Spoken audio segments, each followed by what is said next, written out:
Hey, it's Steve. In this video, we're going to unbox and take a look at a train set that's a little bit unusual for what I normally pick up.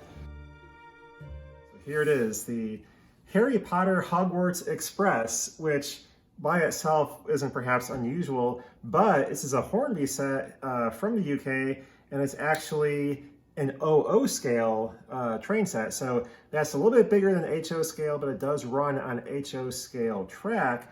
And I thought it'd be an interesting set to review here as we head into the holiday season. So anyway, let's look at the box here. Not overly big. It does show the contents of the set on the side panel here, and it shows a 155 by 113 centimeter layout. So it's 25 millimeters roughly per inch. So, roughly 4 by 5 feet for a little oval loop there. And we'll see what we have here inside. So you got your various instructions and so forth here on one end. We'll take that off. Here's your simple little DC controller.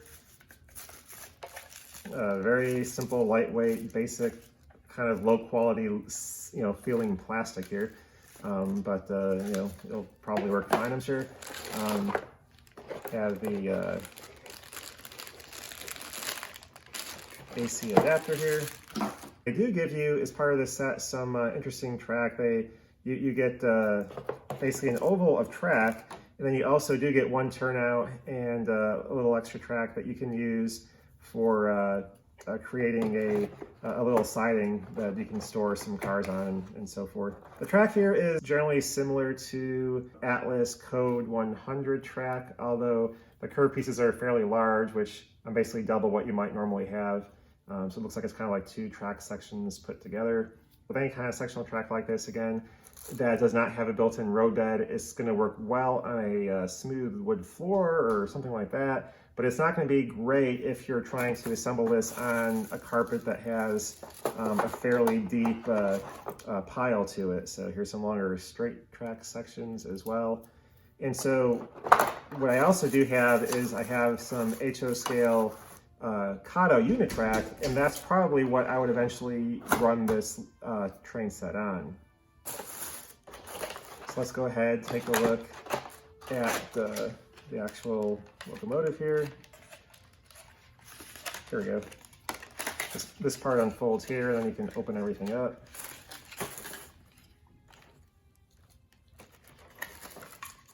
So here is the 460 locomotive. One nice thing with having the OO scale locomotive here is that the wheels, pretty much across the board, the drivers, the pilot wheels, everything on the tender as well, are going to be a little bit larger than they would be in HO scale, and that can kind of help you with tracking on slightly rough track, especially if you have it set up on the floor. Larger wheels generally will stay on the track a little bit better, mainly especially these pilot wheels here on the front end. If they're smaller, they can come off a little bit easier, but we'll look at the passenger cars here.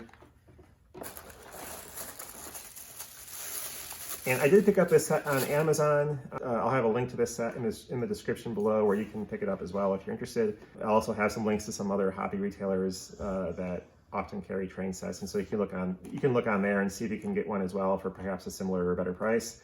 Again, being OO, the wheels are a little bit larger than they would be on an HO scale set. It's going to sit a little higher up. If you look closely, you can sort of see the compartments on the inside, so replicating what you would actually see in the in the movie, what the different compartments look like on the rail cars there. So there's no people or anything, but there are doors for each compartment and the benches in there, so that's kind of nice. This one is more of a combine, half coach, half luggage storage, the way it looks right here. They do also give you a re-railer, but with the OO, that shouldn't be too much of a problem. But kind of like the Kato sets, you can basically take this, put it on the track, slide the cars onto the track, which makes it easy to get them railed up. Here are a couple of the straight sections. Again, with this type of track, you need to have it on a flat surface, and then you simply slide the two track sections together. Yeah, these are quite snug. Wow. So those are extremely snug. So at least the first time you assemble it, everything should stay together really, really well.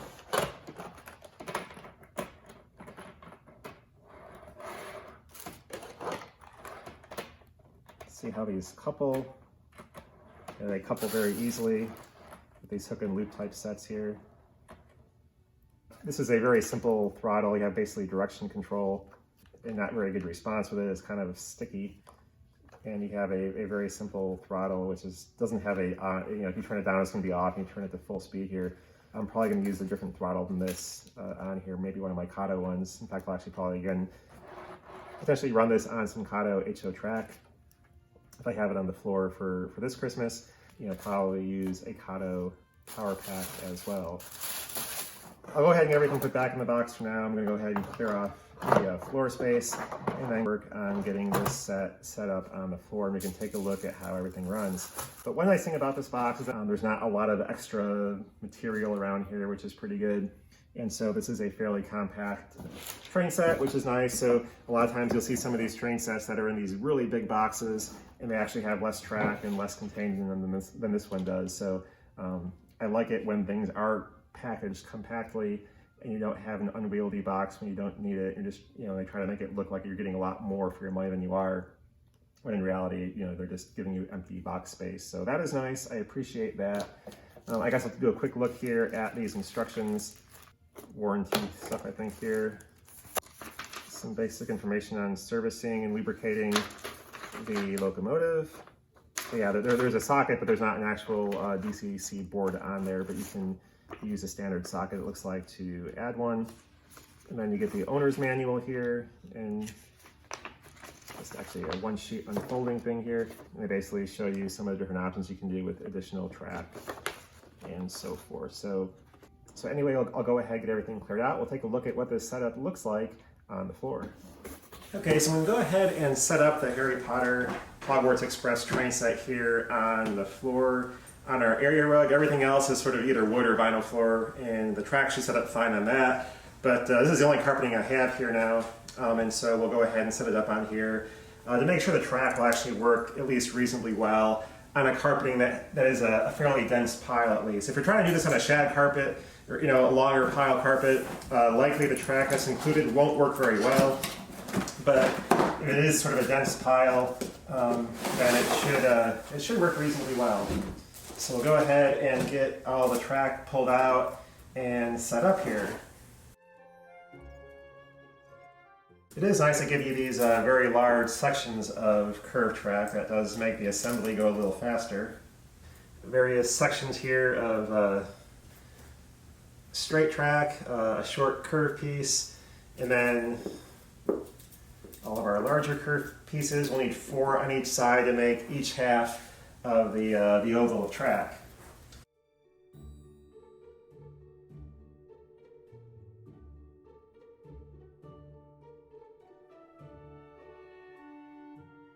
So you have different options here. You do have one turnout here, and so the box kind of shows it having it on the side and having the curved piece here and the track going off to one side. However, I'm going to go ahead, I think, and actually have this on the inside of the track to make the overall footprint of the layout a little smaller.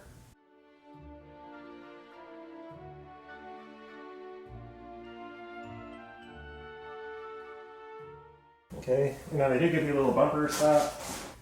This just kind of snaps onto the track.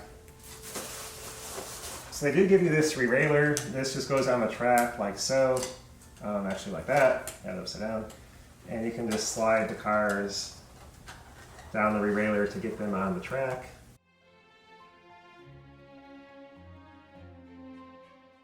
Okay, so now at this point we will go ahead and get things plugged in. And let's see how things work. Okay, these are power routing frogs on the turnouts apparently, and so unless you have the turnout actually thrown in the right direction, the power is not going to work.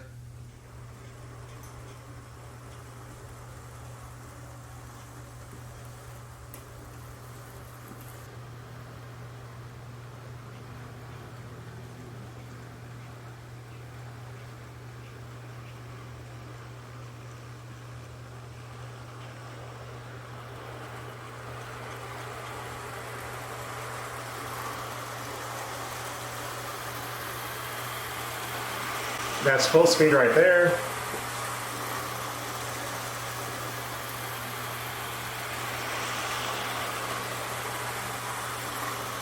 It does run very smoothly. Bring it to a stop, try backwards.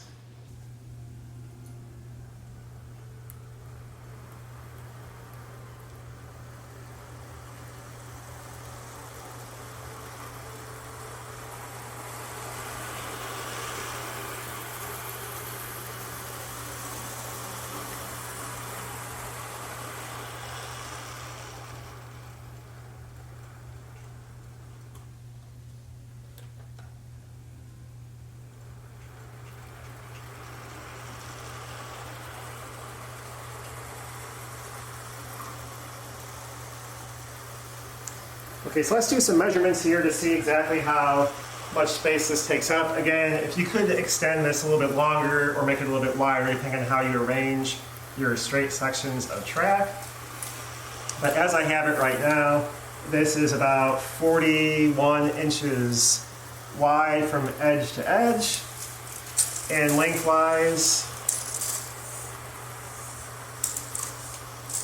we're looking at 54 inches. You can make this a 3.5 by 3.5 foot circle.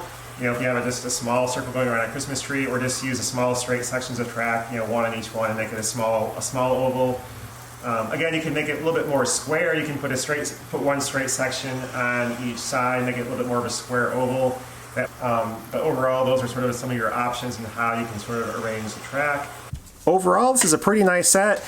Looks a little nicer, a little more detailed, a little higher quality than what you would see in a lot of Bachmann type sets. Not a real high-end quality, you know, detailed set, but certainly if you have kids that are going to be using this will work out pretty nicely with them. There's not a lot of small detail that's going to break off really easily, and so this should be a pretty nice set that should last you quite a while. It does run really nice. And so if you have somebody that likes Harry Potter, likes trains, or you're looking for something to put around the Christmas tree this year, this is a great option to consider.